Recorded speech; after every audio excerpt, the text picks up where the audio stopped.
I've talked about Hardly Initiated before, Ryan and Tysean, because I think they're one of the few podcasty, Black handsome males doing helpful work in this area. Like, the plan is to get people together. I never name names in my videos about what I think about who and what guru, things like that. I talked about the Derek Jackson stuff like after it all came out, but I already knew. Like, if you knew me in real life, I could have told you that something like this was going to happen because I already knew. Like, I'm one of those empaths. I study a lot of people. I'm an expert on human psychology, so I saw it coming. But my platform is really not for clickbait. You'll see there's lots and lots of videos on my channel, right?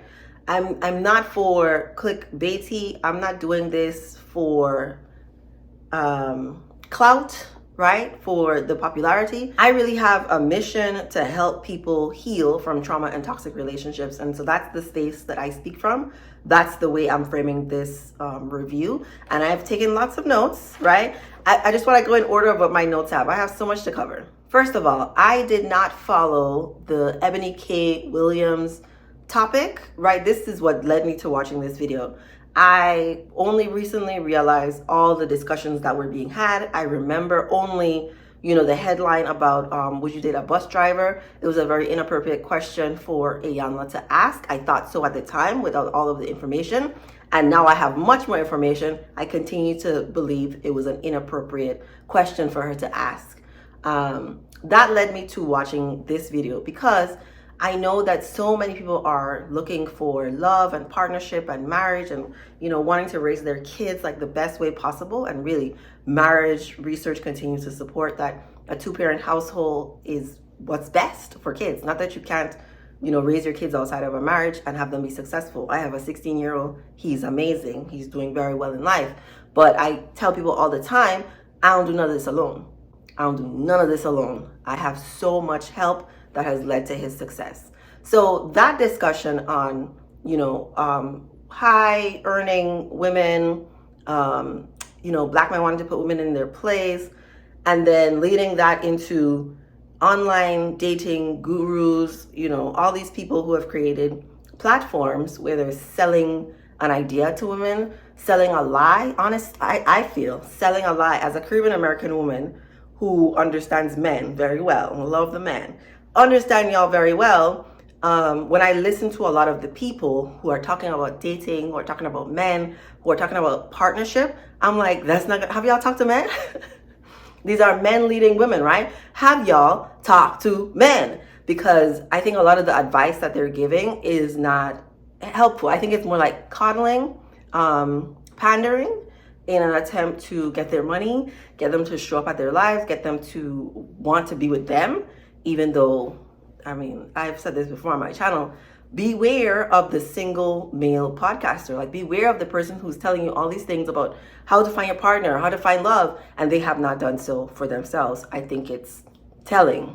So because Tony Gaskin named names, I am going to name names. He really inspired me to name names because there's so much I've said about, in my real life, about who y'all pick as your leaders, who y'all make famous, who y'all make popular, who y'all make rich.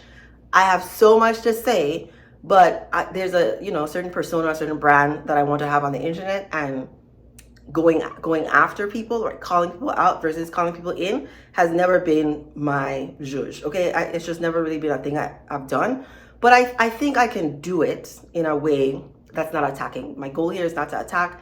My goal here is to foster real conversation so that y'all can get the outcomes you want, right? A loving partnership with a man or a woman, somebody who's gonna be a good parent, a good co-parent, somebody who you can do life with. I think that's the point. I share it from my perspective as an unmarried person who seeks and desires marriage, and what I've done to be, I think, fairly successful in my goal of marriage and partnership. So first of all, the guys who run the podcast Hardly Initiated, I've said before, no, they are not people I would date seriously. Just looking at them from the outside, the persona that they've, put out there, I do not think they're fit to be husbands. But they've grown so much, right? And as I would hope everyone is doing, continuing to grow and evolve. I'm only now realizing, in my early 30s that I I'm ready now, right? I've been engaged before, desired marriage before, but I only feel like now at this point in my life that I would actually be a good wife. I would actually have what it takes to put in the effort for a marriage. So in that sense, I really commend them for their growth. One of the co-hosts, Ryan, gave an apology for basically being an F-boy for so long, society tells men that women are there to be used. And so that is often what they do. I think the greatest challenge for men is to learn sexual discipline, right? Women, it's not seeking validation from a man. Men, it's getting sexual discipline. And so once you have that, I think the world really opens up your perspective in everything is not about sex. Everything is not about men, right? Everything is not about that. Like, that's a wonderful part of life, but everything is not just about getting validation, whether from a man's approval of you, compliments of you, or men getting validation from women through their sexual conquest. That's not where your worth lies. And once you realize that, I think you can dive even more deeper into fulfilling your purpose here on earth. Because I exist in the relationship space, relationships are for the evolution of your soul, one of my taglines, I do know who Tony Gaskins is. I've watched a number of his videos. I can't really say anything negative. He's very Christian based. I don't identify as Christian, I identify as spiritual. There are lots of things that I am more open to that he probably wouldn't be open to. But in general, I think our values are aligned in that I do think people should be waiting to have sex. I do think marriage is a wonderful goal, especially, particularly if you're planning to raise children. I do think, because being in a relationship is so difficult, having the marriage, the license, all those things, doing it in front of family and friends, having people know so that you all can stay together, right? Stay together to better the outcome for the kids. I think we're aligned there. So I've never binge watched his channel or have his stuff, recommended to me all the time. I think he produces good content. I don't really have anything bad to say. He name dropped Matthew Hussey. Is it Hussey? Yeah. He name dropped Matthew Hussey, who, right, I don't think is as problematic as, what's his name? As Derek Jackson, right? Like, I don't think Matthew Hussey is a narcissist who is living a double life or anything like that. But he called out, I think it's calling out, or identified Matthew Hussey as somebody who's, abused his position. I do think Matthew Hussey realized that there was a niche here. I don't know how much relationship experience he's had, because I think you can have relationship theory, relationship experience, and relationship mastery. People who have relationship mastery have been married for decades and are happy and healthy, have worked through the problems. I have relationship theory and relationship experience. I do not have relationship mastery. And I don't think Matthew has relationship mastery either. And so I would never put my platform on the success of I'll talk about how to be your best self, how to contribute to your relationship. But I do think we speak out of where we are. And if you aren't there, I do think it's very difficult for you to inform the people. You're just talking relationship theory and you haven't framed it. Matthew, I don't think, framed his message in a way where he was explaining specifically that he is only explaining relationship theory from his limited relationship experience. I watched a video of him recently, like within the last 2 months. And if you're a person that can look in people's eyes and see the thing, go look at him and you'll see the thing.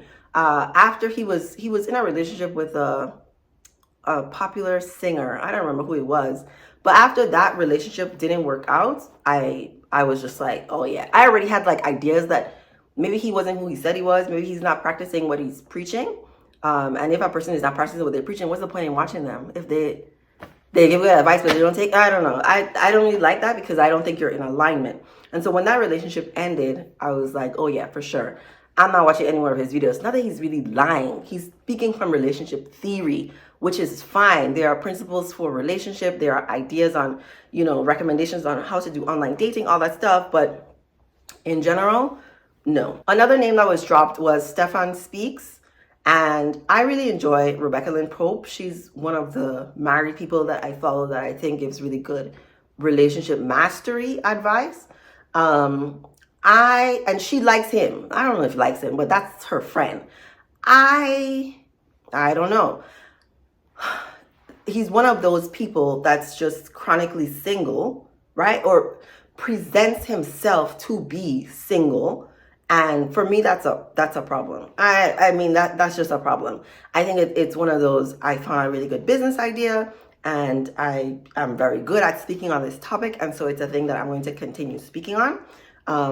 I don't think he's lying per se. I think he has a lot of experience in relationships from being the man who takes, the man who strings women along, the man who was the F-boy. But I don't think he has relationship mastery to speak from that experience. I think once you follow these folks, these single folks giving advice on relationships for a while, you see their information becomes obsolete. It's because I tell people there's so much information on early dating, right? So many people want to figure out, like, how do you date? How do you date? Honestly, I think getting into a relationship is the easiest part of the process. The first 3 months, if he like you, he like you. If she like you, she like you. After that, like, how are you all going to maintain this relationship over a period of time and maintain the communication and keep the sex happy? How are y'all doing that? I think that's where we need way more information, because so many people are calling it quits on relationships after they've gone through the honeymoon phase. How do you maintain a relationship? So in my opinion, these people's advice becomes obsolete because they don't know how to maintain. They have theory, but they don't really know how to maintain a happy and healthy relationship. And so I think once you get into a relationship, you're like, oh, your advice isn't really helpful, because here is the real world difficulty I'm having in my relationship of 10 years or whatever it is. And they don't know what that's like. They really don't know what that's like. And unless they are specialized in like couples therapy and giving this advice to many couples, I just don't think they have the experience. He mentioned Ace Metaphor, who I had never heard of. I went to look at some of his content. I can already tell you just from the eyes, it wouldn't be content for me. Not that I don't think he's lying, right? I just don't think it's what we need. As in, I don't think that a lot of the information that these folks are giving out is what the Black community needs. Because, you know, Tony Gaskin's point on, if one of the goals is to advance the Black community, marriage is one of the ways to do that. Similar to Eboni K Williams, who is grossly misunderstood, I think. One of the ways to advance the Black community is to stop settling in mediocrity, is to expose young children to bigger, grander ideas so that they can see what the possibilities are. And so I listen, I didn't watch the man's content. I'm only looking at his eyes. And then he called into the show and he was very defensive. I'm cautious about men who are overly emotional in situations that I think logic would be, right? Because we all have all the emotions, but I think logic would have been a more grounded approach to the conversation he was having with Tony Gaskin. And he was just very emotional. He was just very defensive. And so that, and looking in his eyes, to me, I would say, if you are watching his content, why? What are you getting out of it? Are you getting the outcomes that you want? That's why I say for everything. Even if you watch my channel, are you getting the outcomes that you want? Because my goal for you is more joy, more peace, right? A relationship that feels happy most of the time. Not that there's not going to be challenges or lows, but a relationship that feels good most of the time. You're happy most of the time. Is that what you're getting? Or are you just being entertained? And then is that what you want? You just want to be entertained? Ask yourself that. He briefly mentioned Fresh and Fit. They're liars. I've covered them on my channel before. He talked about R.C. Blakes, who I think also gives a lot of Christian-minded relationship advice. He comes from a different generation. So the information that he was sharing felt redundant to me from what I'm getting from Rebecca Lynn Pope. And then she's talking to women. I want to be a wife. You're a wife or you're married. So I get what I need from Rebecca in a way that feels really, really relatable to me. So I just didn't need it from him also. And then he mentions Anthony O'Neill, who was on, what's that man's name? The man who's always talking about debt reduction, whatever, who I like, because I kind of like a man who's arrogant. Anthony O'Neill left this man, did his own podcast thing, and I wouldn't recommend. Anthony, I'm sure you're doing great work. You're never watching this video. I'm sure you're doing great work. I just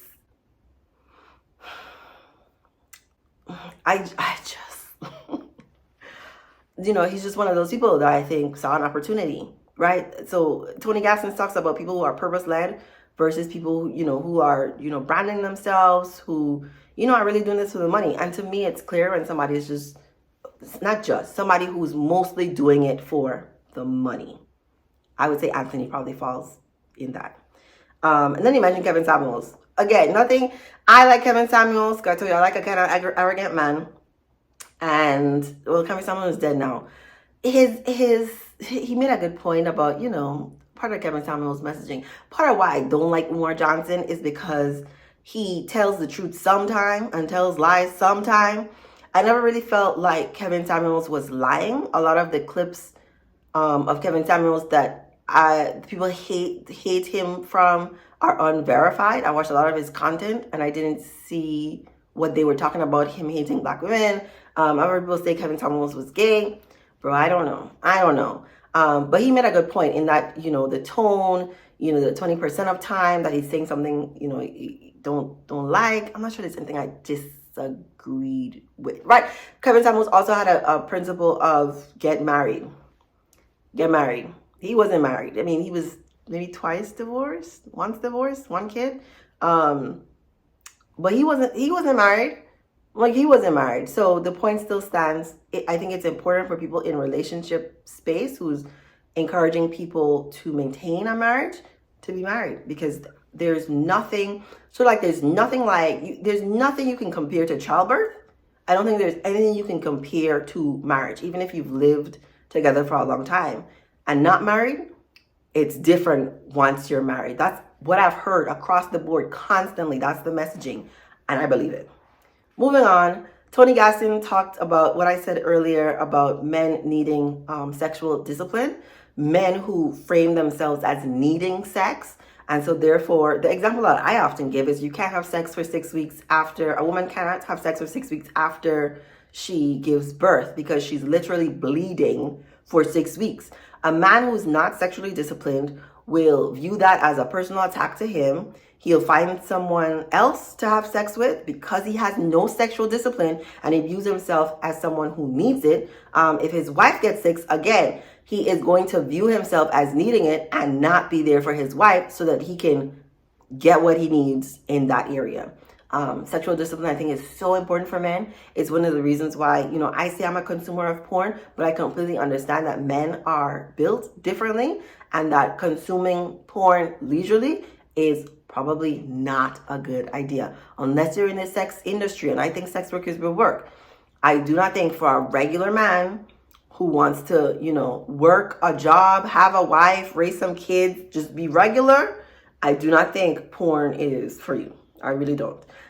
There's a book I have on the Karezza method, that helps you work through intimacy, physical intimacy with your partner without ejaculation and experiencing what that is like. Because honestly, I am, as a person who has, you know, I consider myself to be a bit of a prude, but the experiences that I've had have been so comforting and supported. I've just had really, really good sexual experiences with men where I was seen and valued and taken care of. The fact that that's not every woman's experience, I think, is wild. And so you might need to learn how to touch a woman physically without sex being the end goal, without an orgasm being the end goal. If you have no idea what that's like, I would recommend this book. This book is for couples. And I've heard people say good things about it. He also made a point about abstinence until marriage. Girl, I'm not waiting until marriage. But I respect that his expectation is not that you're going to wait until marriage, but that you will delay it, which is something I strongly encourage. Getting to know people, I do not believe in hookup culture. Getting to know people for the purpose of a relationship before adding in sex. Like, you'll have so much time to have sex. Get to know the person without all of the hormones raging through your body after sex is already added to the equation very early on. I fully agree that we should not be pursuing transactional relationships, that we should be getting to know people as people and building on love, communication, loyalty, honesty, like actual values that help maintain a healthy relationship. We all know that we need money, right? But at both ends of the spectrum, whether a man has a lot of money or no money doesn't necessarily qualify him for a relationship or not.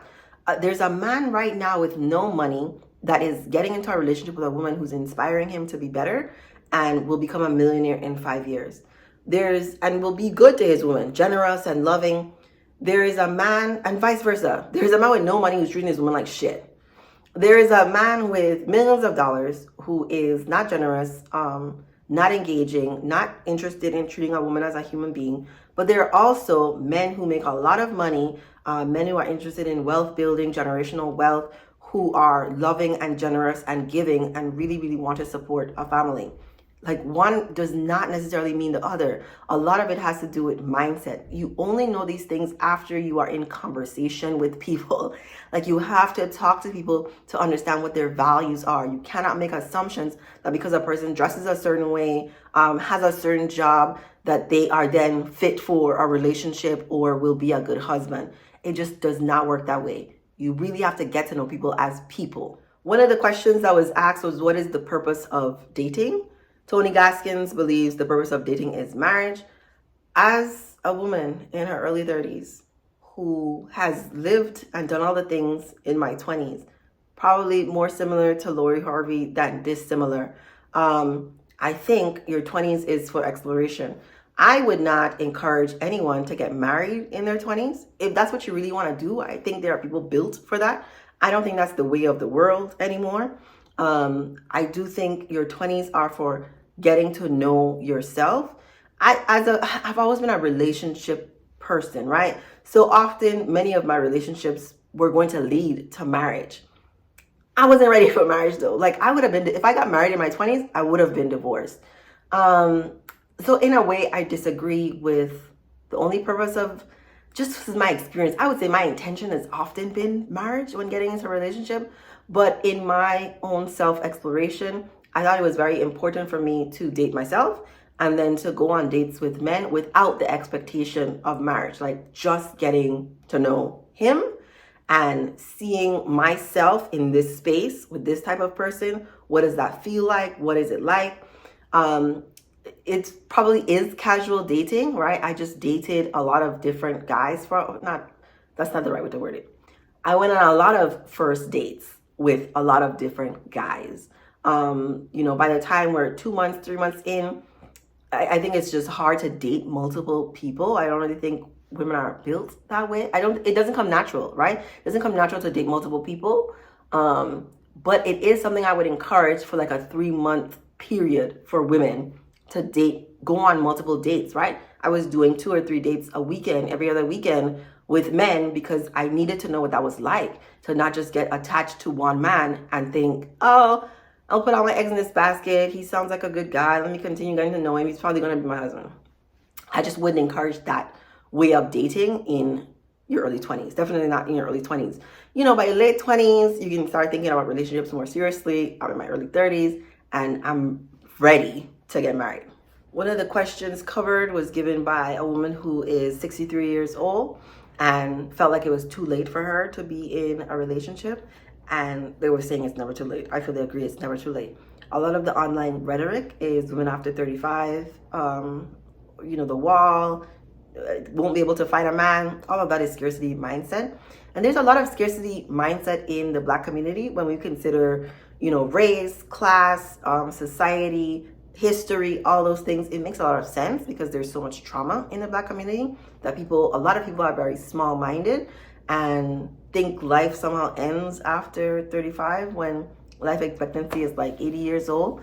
I encourage people to have real conversations in their real life and to get off of online dating podcasts, people talking when they're not abundance-minded, which I think led to their brief conversation on MGTOW, men going their own way, and how the online discord, the gender wars, really informs people that then they take to their real lives. Because there were always a percentage, maybe 20-some% of men who never got married, never had any kids, who weren't married, viewed by women as marriage material. So those women who weren't married would just stay single because they didn't view those men as being a good option.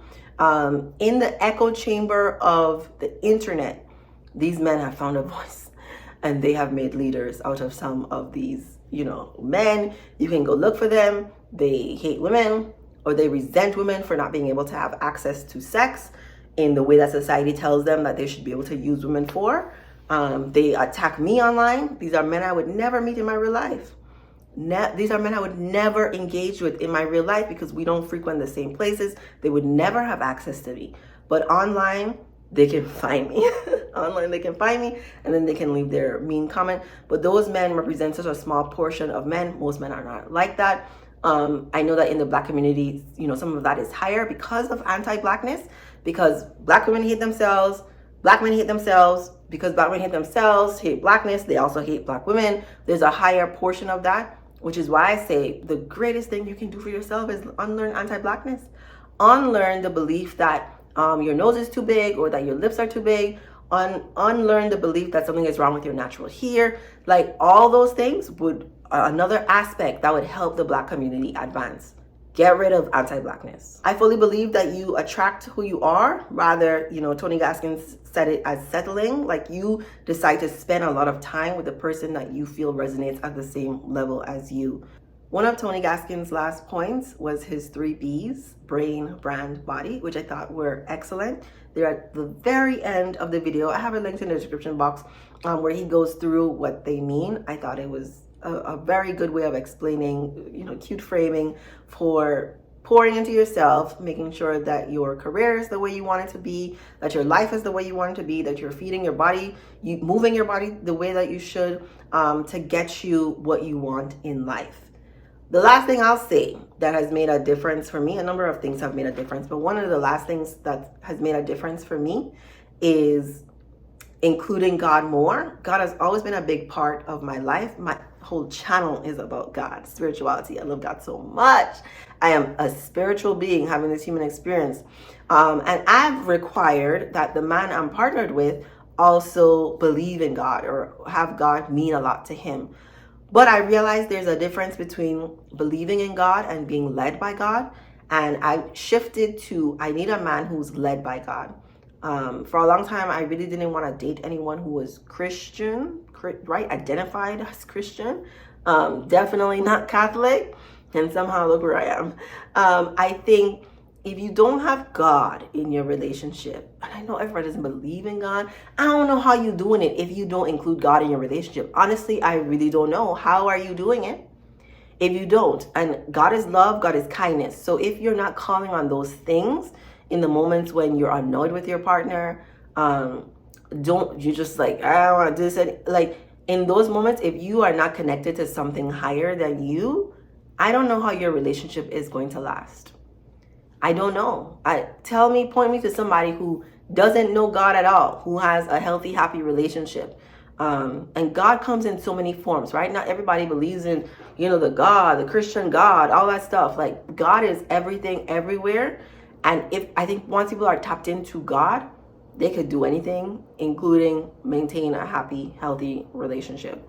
So all these things for you to consider if you're planning to date in 2024. Let me know if you have any questions. I am very active in the comments. Like this video, subscribe to my channel for more videos like this, and thank you for watching.